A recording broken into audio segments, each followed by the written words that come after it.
سلام بچه، خیلی خوش اومدیم به این ویدیو. امروز قراره که 3 تا فیلم ترسناک رو به شما نشون بدیم و اولین فیلم در مورد یه یوتیوبریه که رفته تو جنگل و اتفاقی با یه چیزی برخورد میکنه. حالا نمیدونم شبیه آدمه شبیه جنه، بریم ببینیم.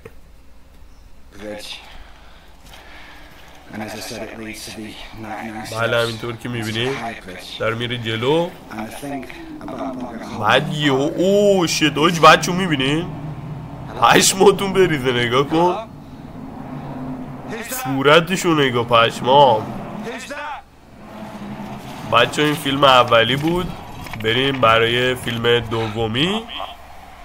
بچه فیلم دوم از این قراره که یه چیز کاملا عجیبی از بغل کمد در میاد، خب، و کلن به یه چیز عجیبی نگاه کنین. الان اصلا عجیب و غریبه. همینطور که مشاهده میکنین از پشت اون کمده یه چیزی داره دیده میشه.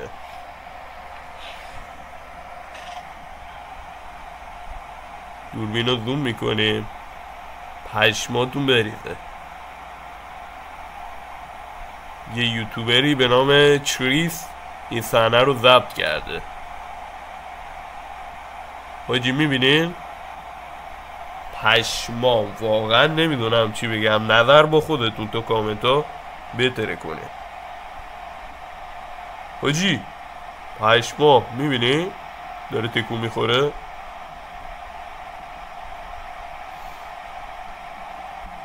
خب بچه نظر با خودتون، بریم فیلم سوم.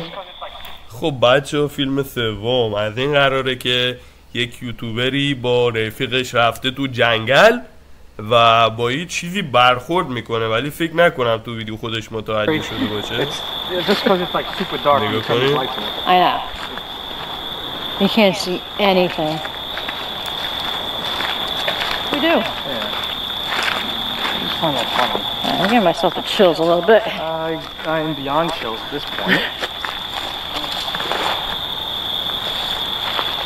Trees above it, completely blocking out the sky. اوه شما هم دیدی بچه ها؟ پشماتون بریده. نگاه اصلا عجیب. خب بچه امیدوارم که نهایت لذت رو برده باشین. حتما چنل ما رو لایک کنید، ساب کنید و حتما اون زنگوله بی ساب هم فعالش کنید. فعلا خداحافظ.